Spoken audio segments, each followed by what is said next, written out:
ओम श्री मन नारायण नमः। नमस्कार दोस्तों, स्वागत है आपका हमारे यूट्यूब चैनल में। आज के इस वीडियो में हम जेठ मास की कथा अध्याय 19वां का पाठ करेंगे। अध्याय 19 में हम प्रहलाद की भगवत गुण वर्णन और प्रहलाद की रक्षा के लिए भगवान का सुदर्शन चक्र को भेजना, इसके बारे में जानेंगे। तो आइए पाठ शुरू करते हैं।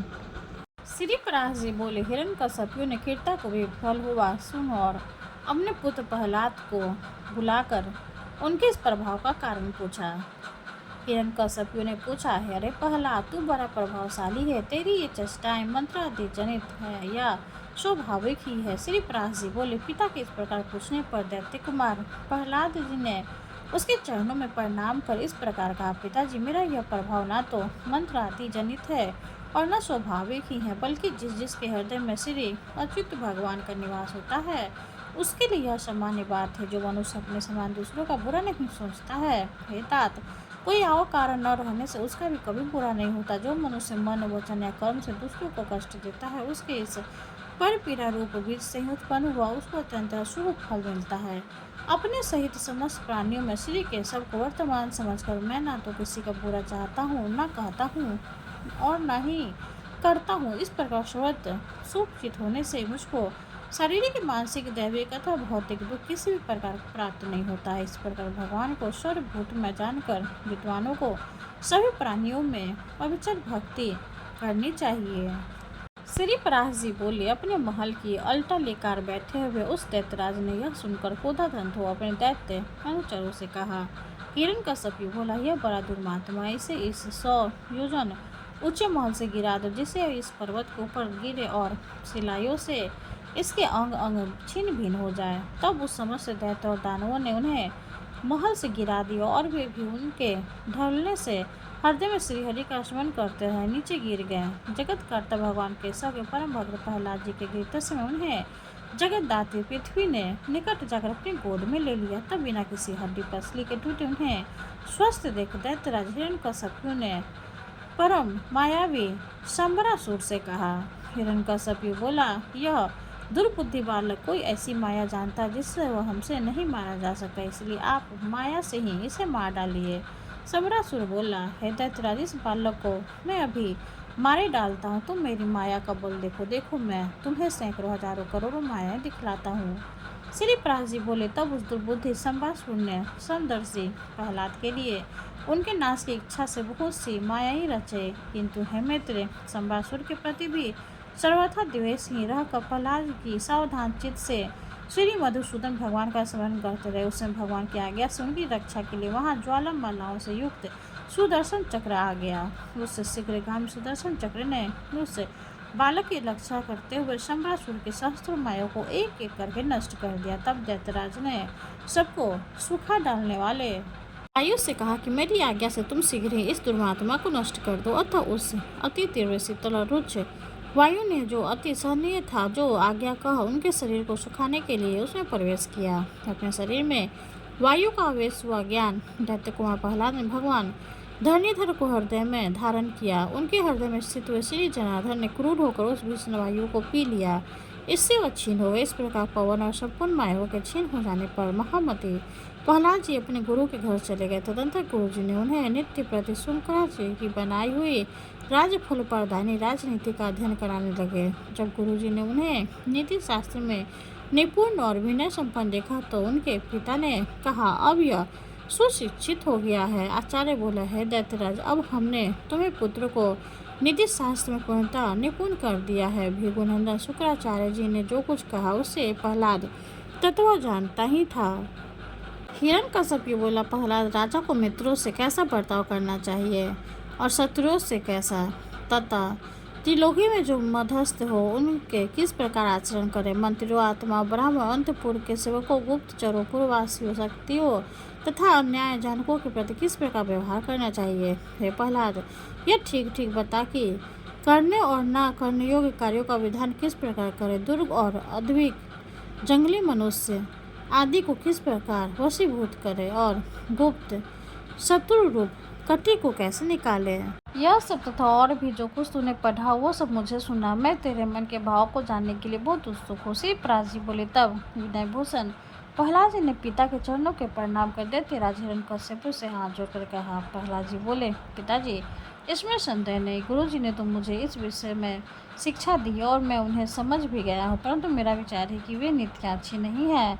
साम दाम तथा दंड और भेद ये सब उपाय मित्रादि के साधने के लिए बतलाए गए, किंतु पिताजी आप क्रोध न करें, मुझे तो कोई शत्रु मित्रादि दिखाई नहीं देते और है महाबाहो, जब कोई साधे नहीं तो इन साधनों से लेना ही क्या है। हे तात सर्वभूताम जगन्नाथ जगन्मय परमात्मा गोविंद में भला शत्रु मित्र की बात ही कहा है। श्री विष्णु भगवान तो आप में, मुझ में और अन्य सभी जगह वर्तमान है।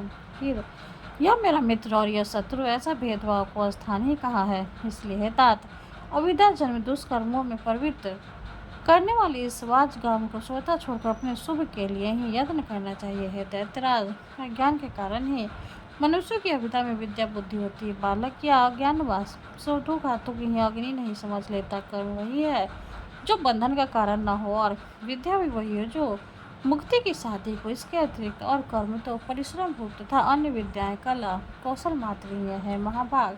इस प्रकार इन सबको आसार समझकर अब आपको प्रणाम कर मैं उत्तम सार बतलाता हूँ, श्रवण कीजिए। राज्य पाने की चिंता किसे नहीं होती और धन की अभिलाषा भी किसको नहीं होती, तथापि दोनों मिलते उन्हीं को हैं जिन्हें मिलने वाले होते हैं। महाभाग, महत्व प्राप्ति के लिए सभी यत्न करते हैं, तथापि वैभव का कारण तो मनुष्य का भाग्य ही उद्यम नहीं है। प्रभु, जन विवेकी निर्बल और अनितिज्ञों को भी भाग्यवश नाना प्रकार के भोग और राज आदि प्राप्त होते हैं।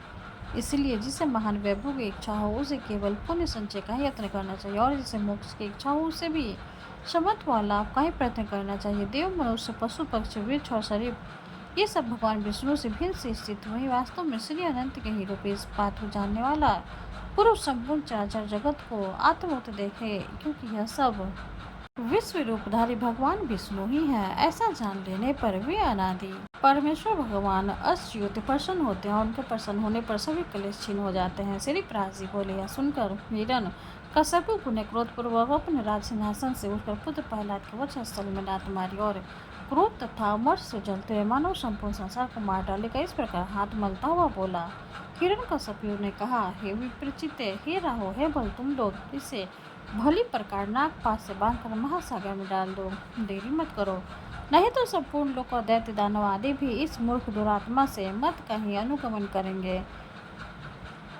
हमने इससे बहुत तेरा रोका, ये तथापि यह दुष्ट शत्रु की ही स्तुति किया जाता। ठीक है, दुष्टों को तो मार ही देना लाभदायक होता। श्री प्रहलाद जी बोले, तब उन दैत्यों ने अपने स्वामी की आज्ञा को सिरोधार कर तुरंत ही उन्हें नागपाश में बांधकर समुद्र में डाल दिया। उस समय प्रहलाद जी के हिलते डुलने से संपूर्ण महासागर में हलचल मच गया। अत्यंत क्षोभ के कारण उसमें सब और ऊंची ऊंची लहरें उठने लगी हैं। महामते, उस महान जल पूर्व से संपूर्ण पृथ्वी को डूबती हुई हिरण्यकश्यप ने दैत्यों से इस प्रकार कहा।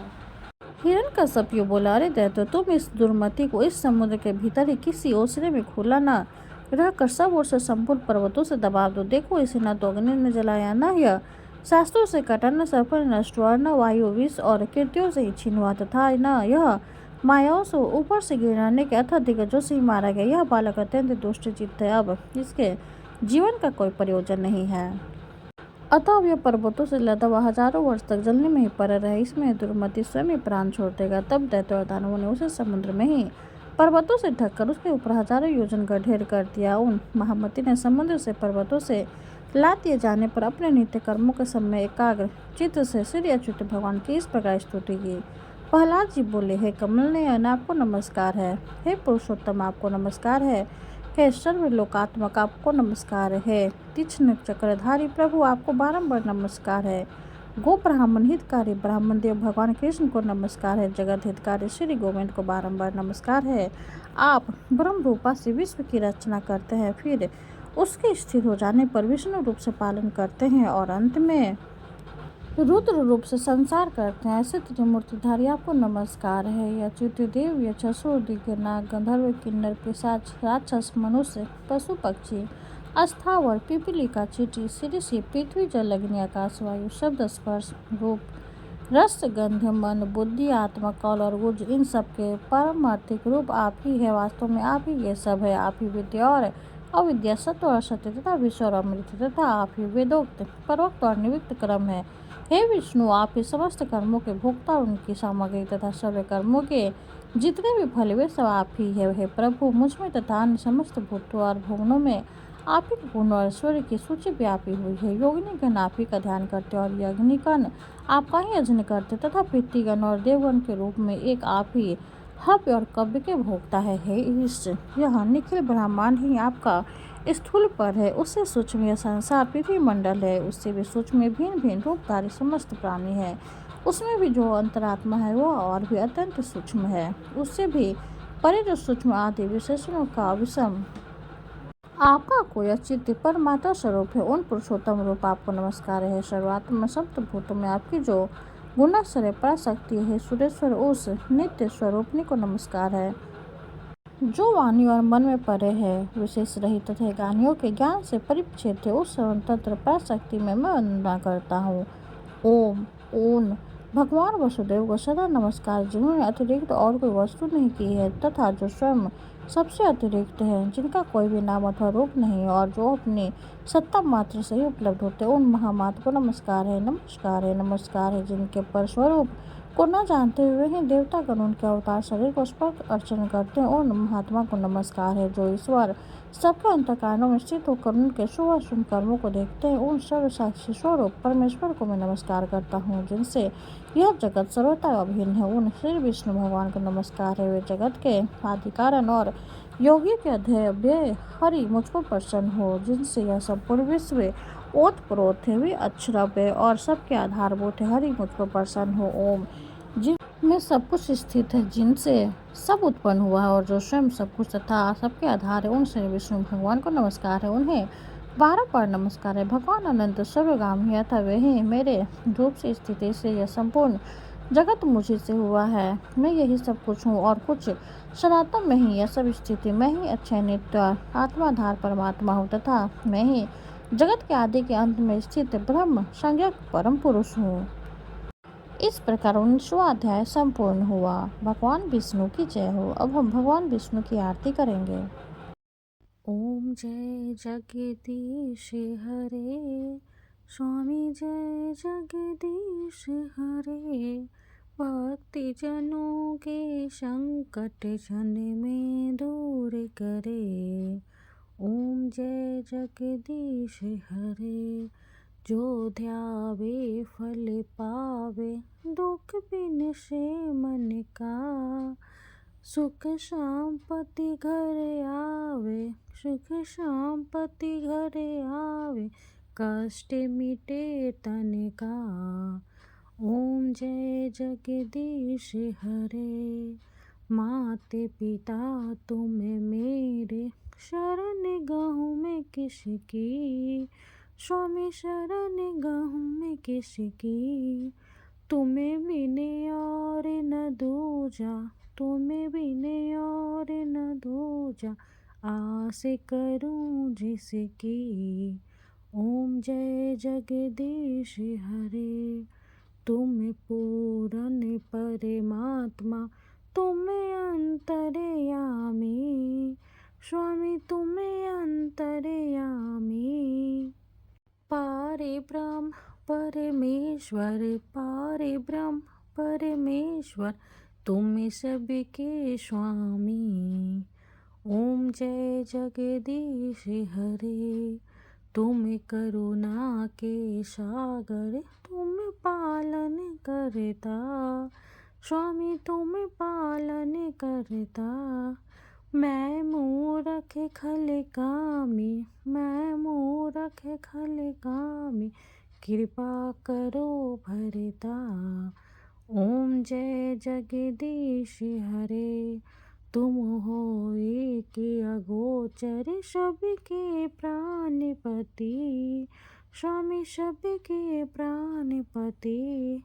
किस विधि मिलूं दया में, किस विधि मिलूं दया में, तुमको मैं कुमति। ओम जय जगदीश हरे, दीन बंधु दुख हरता, तुम ठाकुर मेरे, स्वामी तुम ठाकुर मेरे। अपने हाथ उठाओ, अपने हाथे उठाओ, द्वार पर आते रे।